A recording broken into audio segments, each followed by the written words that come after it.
Welcome to Juneteenth. HCC celebrates freedom through the arts. Juneteenth has such an immense historical significance. The name comes from the combination of June and 19, which commemorates the day, June 19, 1865, when the emancipation of enslaved African Americans in the United States came 2 years after the Emancipation Proclamation. Fast forward to now, and it's a day of celebration, reflection, and a powerful reminder of the ongoing pursuit for equality. One thing that history has taught us is that the arts are so deeply connected to activism and commemorating history. Today, we'll be exploring the work of renowned artist and muralist Reginald Adams, whose Juneteenth murals have been installed in 13 cities across the country, including Houston and the birthplace of Juneteenth itself, Galveston, Texas.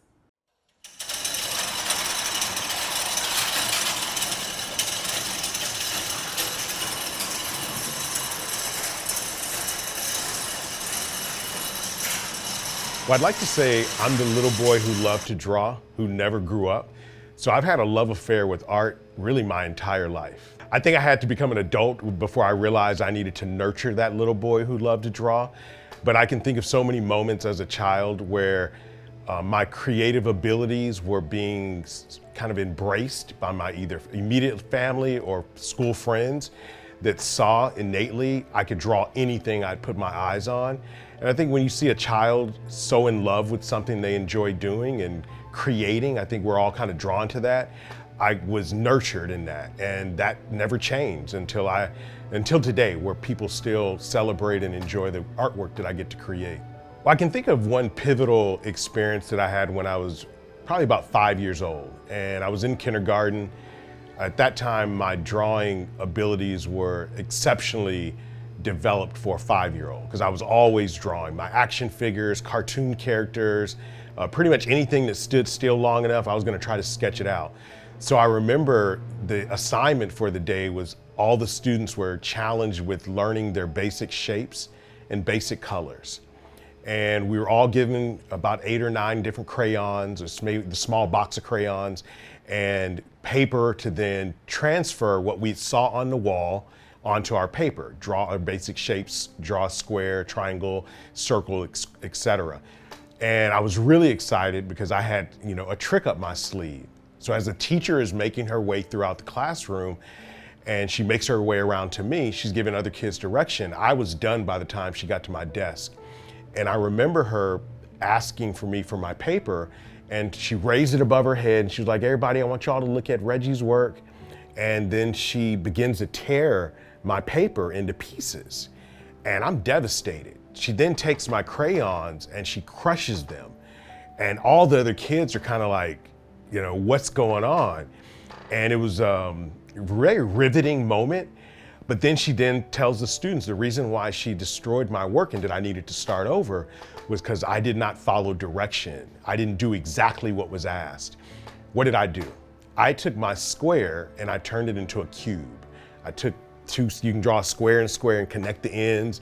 I took my rectangle and made a prism. I made my triangle into a pyramid and shaded, used the crayon to shade the sides. I took the circle and made a sphere. And I recognized, even though it wasn't exactly what she asked for, I hadn't done anything wrong. And so I recognized even then as a child, there will be people who are going to project onto you their own insecurity, doubt, inhibitions. And that has not stopped happening, but I'm much more sharper on catching those Crayola crushers in our lives. Well, when I got to Houston in the early 90s, one of my first major commissions was to honor late Congressman Mickey Leland. And I was one of a team of 6 artists that was commissioned to design what was an acre of land, once his old congressional office in the Kashmir Gardens neighborhood. We were to turn this into a landmark honoring his legacy. So very early, my work became rooted in raising the voices of unsung fallen heroes, Black icons, early. And I found myself following in similar work over the course of the years, where I would be invited to paint murals honoring different historical figures in the Black community.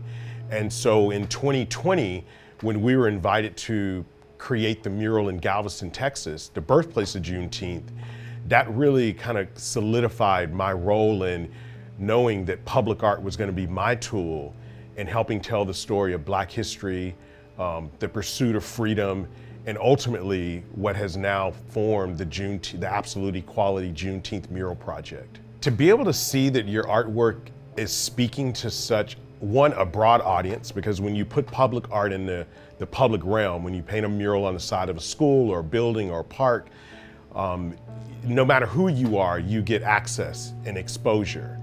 And so while some may try to ban a book, you can't ban public art. You can't ban the stories that come in public art.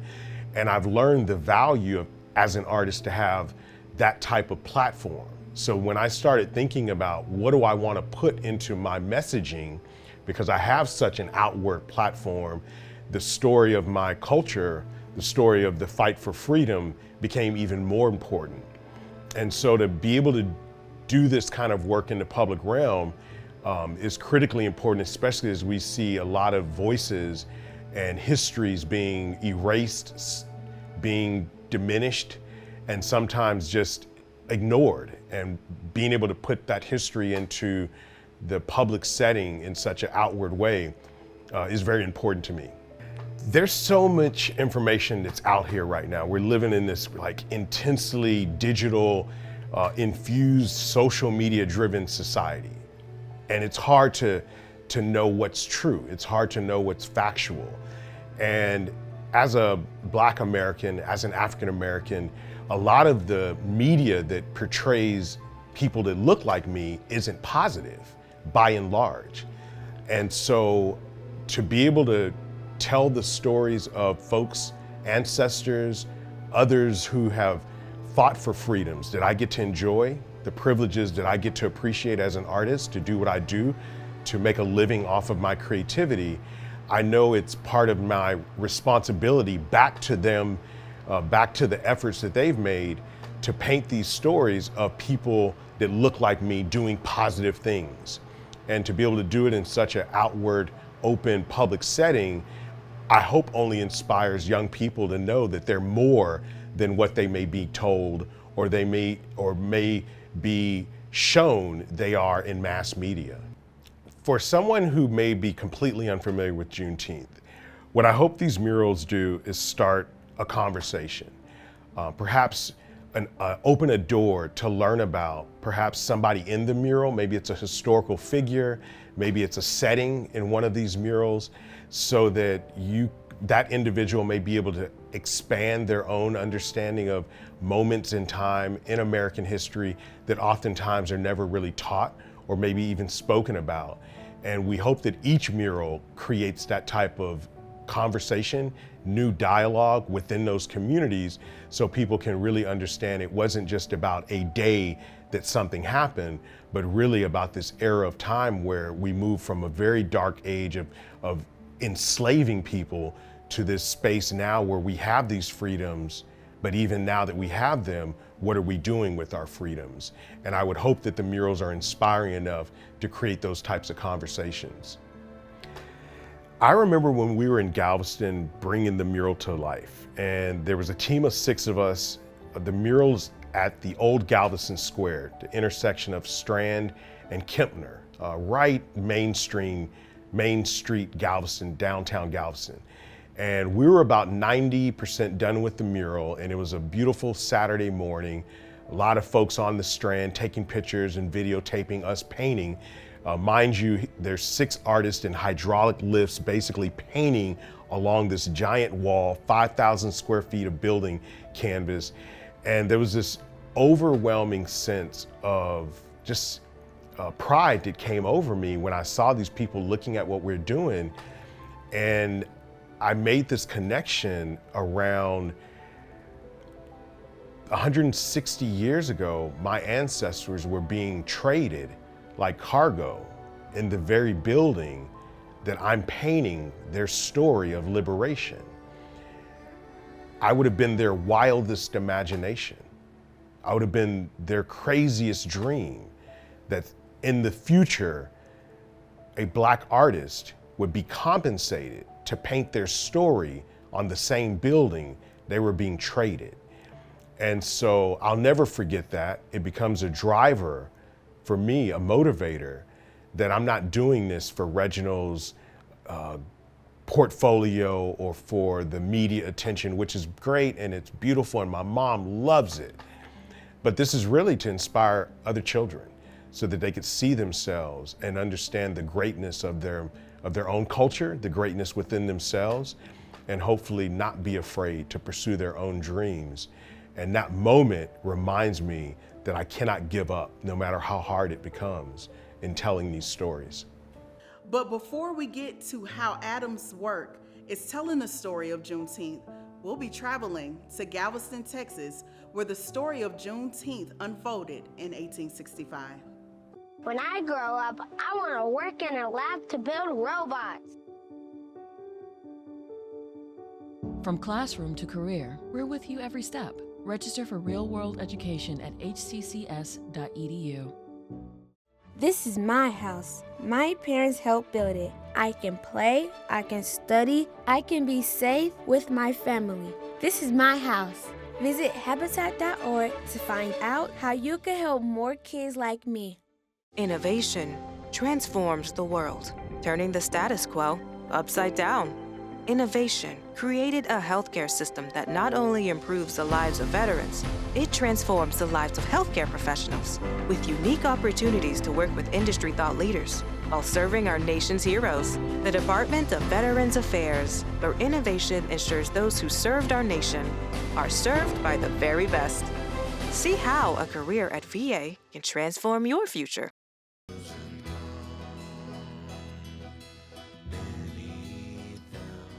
The story of Juneteenth is freedom.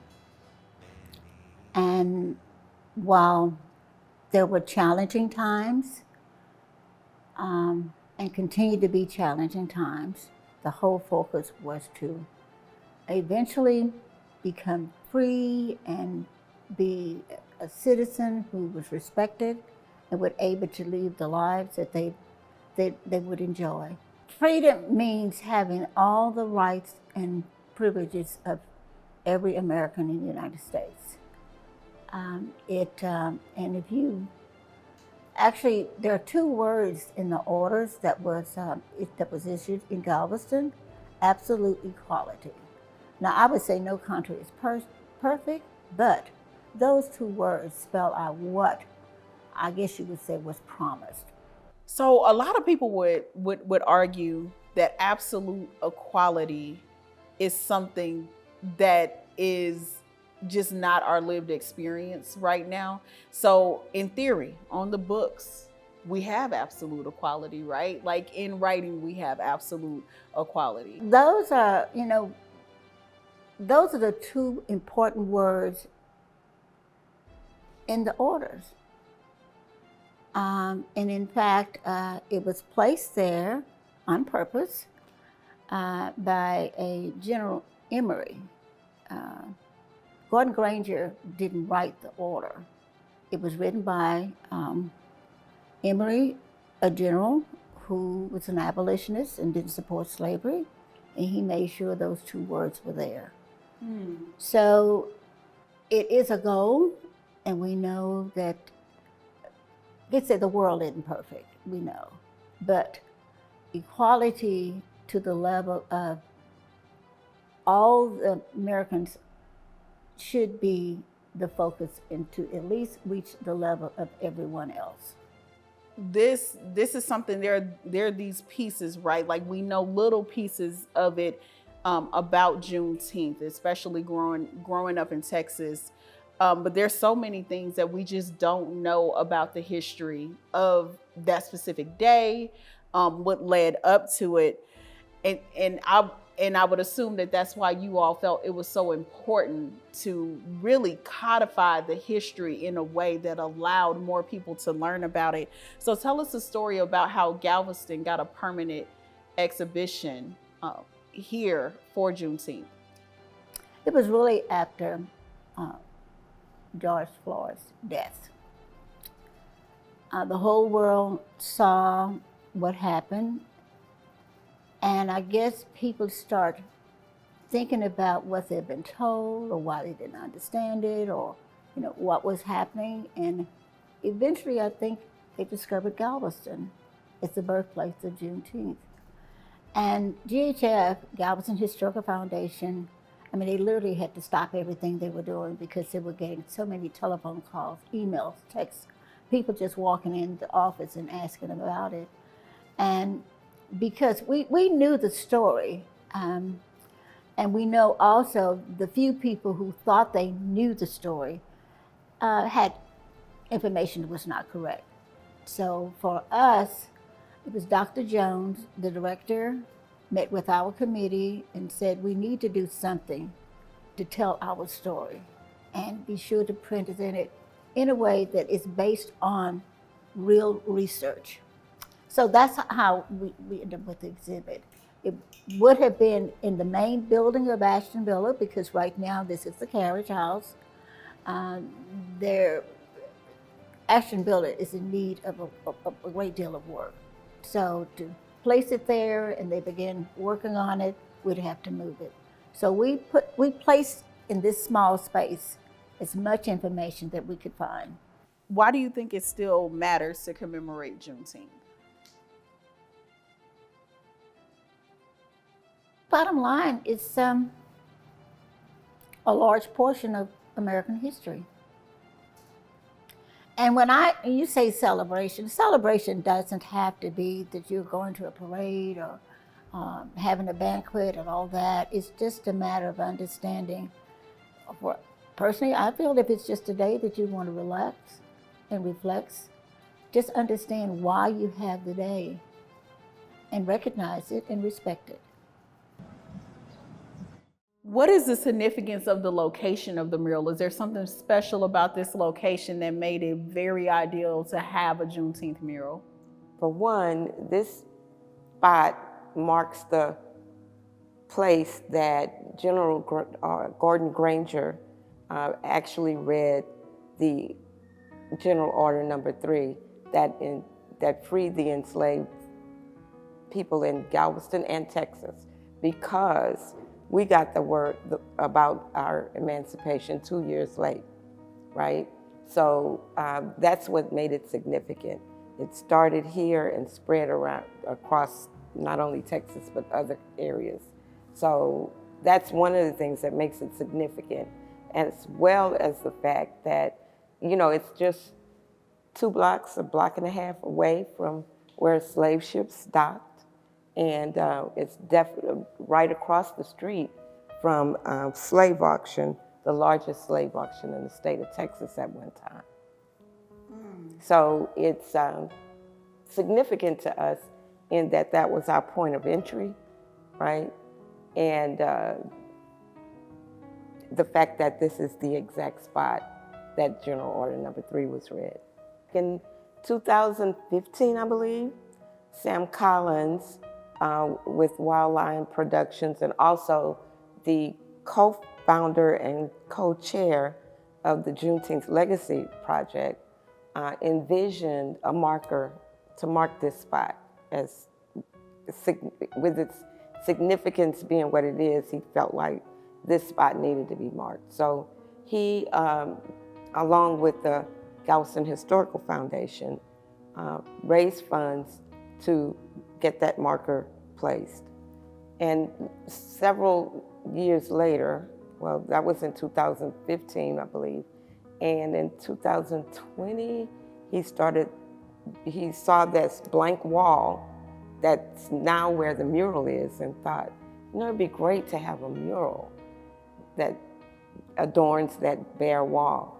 And he went to Sheridan Lorenz and asked if we could use that space to construct a mural, and she agreed, but they did not want to have a 501c3 nonprofit organization, so they needed a fiscal sponsor to help with raising the funds to be a portal for the funds that came in.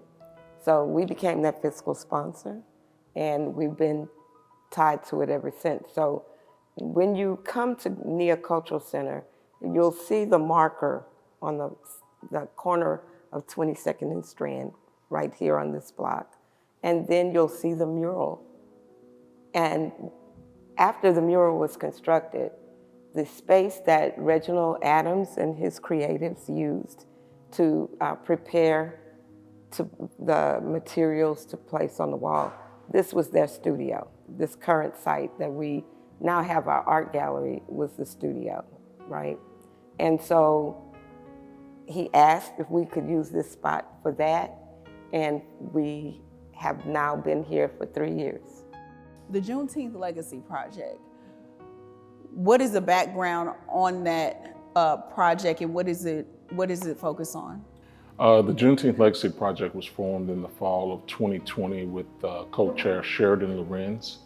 She seed funded the project so that we could complete the mural in Galveston to expand the narrative around the Juneteenth story. So that project began after another mural was completed here in the community of the Planet of the Apes, and several community members were upset about it. We tried to get the property owner to take it down. When he would not, I started looking for a larger wall to do a new mural that was more positive. Eventually, someone recommended an artist out of Houston, and then we commissioned the team, and they completed the mural in April of 2021. And what is the Juneteenth Legacy Project? The Juneteenth Legacy Project was organized in the fall of 2020 to complete a mural project here in Galveston at the southwest corner of 22nd and Strand, one of the most historic corners in the history of not only Galveston, Texas, but American history and world history, where General Order Number 3 was issued on June 19, 1865. So the project was started to expand the narrative around the Juneteenth story to tell a more complete story. And what attracted you all to, now this location in of itself was very important to tell Juneteenth's story, but what attracted you all to partner specifically with Nia Cultural Center?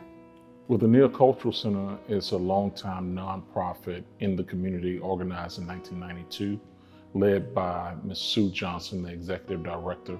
So after the unfortunate murder of George Floyd, there were a lot of new nonprofits that popped up.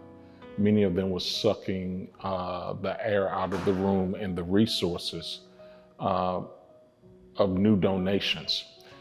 But we wanted to partner with an existing organization so that we could help them to elevate their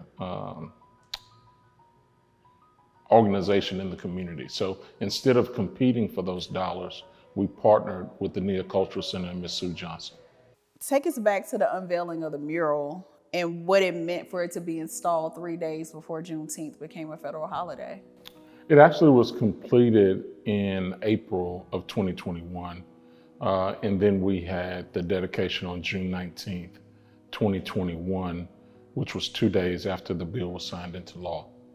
So being on the southwest corner of 22nd and Strand, where the Juneteenth story began. So Juneteenth has kind of grown up, went to college, traveled the world, worked all around, but the birthplace of Juneteenth is Galveston, Texas, and that began on the southwest corner of 22nd and Strand in the Osterman building. So to have the community come out and see the unveiling of a more inclusive narrative of the Juneteenth story. Well, the Juneteenth Legacy Project is the mural. It started the project. I mean, this is a Galveston, it was the genesis of the work that is being done to tell the story all over the country. As I said, Galveston is the birthplace of Juneteenth. People read about Juneteenth, they watch videos on Juneteenth, but I often say it's like reading about swimming or watching a video on swimming. At some point, you have to get in the water. So when you come to Galveston, you're in the Juneteenth water. You're immersed in the story. You walk by the historic locations of the port, of the southwest corner of 22nd and Strand, of the other locations in the city. And what we hope individuals do is they leave inspired. It's not that we're trying to pass the torch to another individual or another group, but we're trying to take our torch and light the torch of others so that the room becomes brighter and that light drives out darkness and ignorance. So the work to use art, technology, historians, teachers, community organizers like Ms. Sue Johnson, parents, children, adults, all of that is a piece of the puzzle or mosaic that creates an imagery of inclusiveness and equality for all. So we hope the Juneteenth Legacy Project inspires individuals to do the work to become more knowledgeable, to do the work to be more light, and to do the work to teach the full history and not just the limited history that we've been given. And so much about Juneteenth and celebrating the past kind of frames freedom as a final destination, right? But the story of freedom is not over. What does freedom mean to you? Freedom is not an individual stage or state of being. Throughout your life, you're going to grow, you're going to enter different stages, and what represents freedom to you at 5 years old is different at 15. I'm dealing with a teenager right now. So, and then 25, 30, 50, 80, and 100. At the end of our lives, freedom is being free from the things that have held us and restricted us in our body, right? Spiritually. But for me, freedom is being able to live your life on your terms without restrictions by others, right? And being comfortable with even freeing yourself from the bondage in your mind of the things that you have allowed to limit you. Life is limitless, and I believe that we should pursue those things and pursue that freedom even past what we consider our existence in these spaces, in these bodies. After visiting Galveston, I had to have Reginald back to talk more about the impact his art is making in the community. At HCC, your dreams are within reach. When I grow up, I want to work at the hospital. When I grow up, I want to work in a lab to build robots. When I grow up, I want to work at a school and be a teacher. From classroom to career, we're with you every step. Register for real-world education at hccs.edu. St. Jude is your security blanket. The support is always there, and the staff becomes family. Coming here and receiving treatment that was life-saving for our child, of no cost to us, was a huge weight lifted.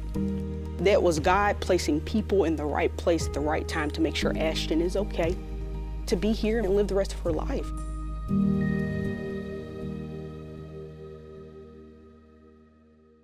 So happy to have you here. Now, everything has come full circle. We have visited your installations in Galveston and Emancipation Park.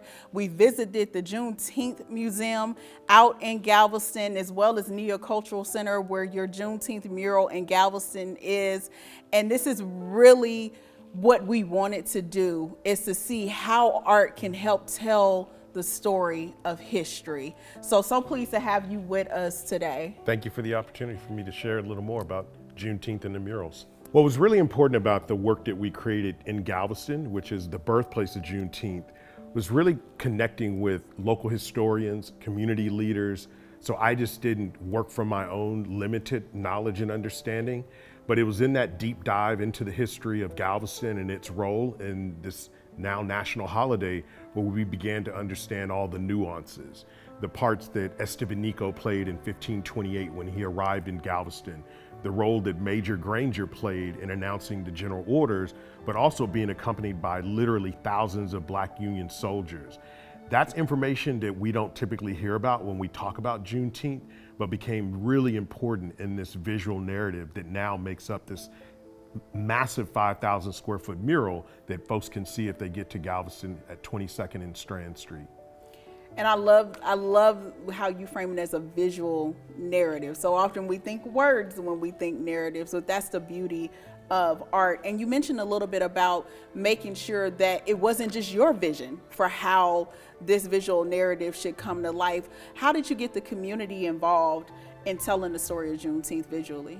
Well, part of my creative practice is really community engagement. I love the idea of allowing others to influence and sometimes inform the final work. And so we spent a lot of time before any paint was laid on that wall, listening and just talking to residents, talking to some of the historic leaders, talking to the folks with the Juneteenth Legacy Project, who were really the brainchild or brain trust behind the mural. And then once I found enough information ready to put it into a design, we started to then share our vision for what we heard through this creative lens. And now we have a wonderful work of art to celebrate that was a collective consciousness of Juneteenth and it's important to Galveston. And what emotions do you hope? So you talked about how the voices of the community influence your art. What emotions do you hope those who see the murals experience when they encounter it? What I hope people get from viewing the mural in Galveston particularly is a sense of hope. Just this weekend, someone from Buffalo, New York was in Galveston and they found my number some way, and he just spoke about how inspired he was when he saw this mural, so much so that he had to track down the artist. And so while I hope people are inspired, I know it's happening because of incidences like that. And I hope it also creates a sense of new conversations. I hope it sparks conversations around what do these images mean? How do they relate to Galveston? How do they relate to our country? And how does this particular moment fit into American history? It's not just about Black history. It's not just about the African-American experience. It's really a major part of American history. And I hope this mural creates those conversations. Absolutely, and we have to start looking at this through the lens of American history. It's not, it is a lot about the lived experience of African Americans based on the decisions that America was making at the time. But this is American history. This is something that can't be buried. Absolutely. This is something that the truth still matters, because we're trying to avoid a repeat of history. So we have to look back at the truth.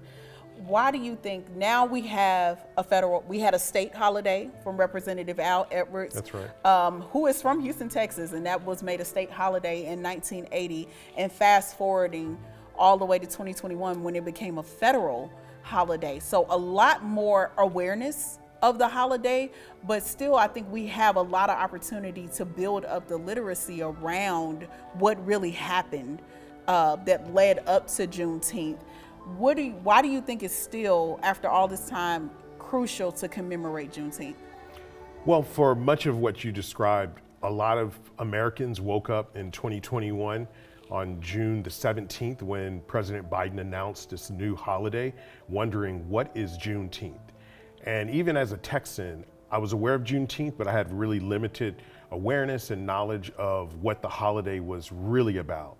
And so I think it's important that as we get another day off, we understand why we have that day off, and we also understand that it's not just a day to celebrate and drink red soda and eat barbecue and watermelon, but more so an opportunity to celebrate freedom for all Americans.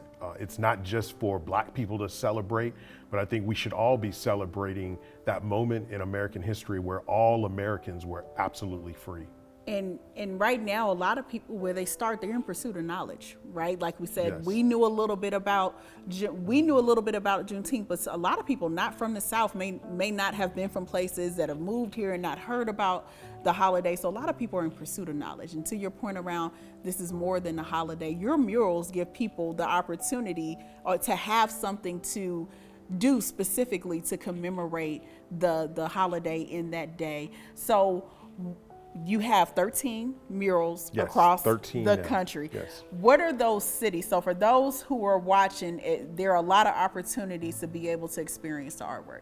So Galveston was the first absolute equality mural, and after the really the awareness that the holiday brought upon, I realized there was an opportunity to spread this message beyond the shores of Galveston.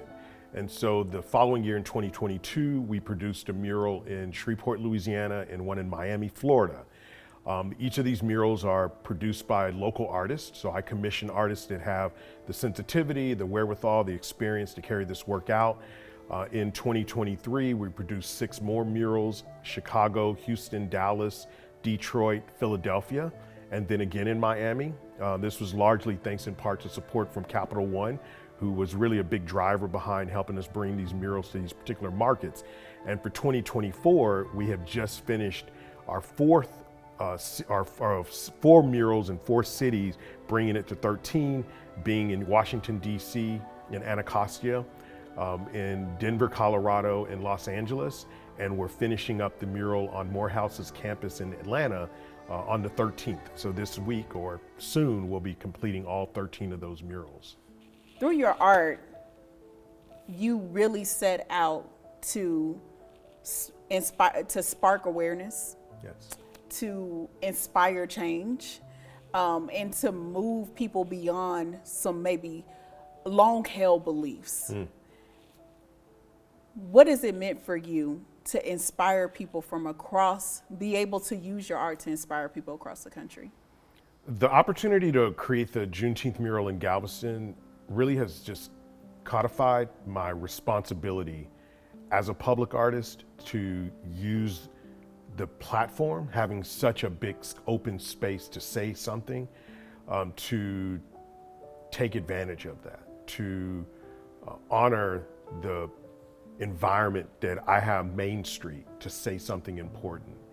And I take that responsibility seriously, even more so now that the media is interested and we have institutions that are interested. We're on the campus of one of the oldest Black HBCUs in the country.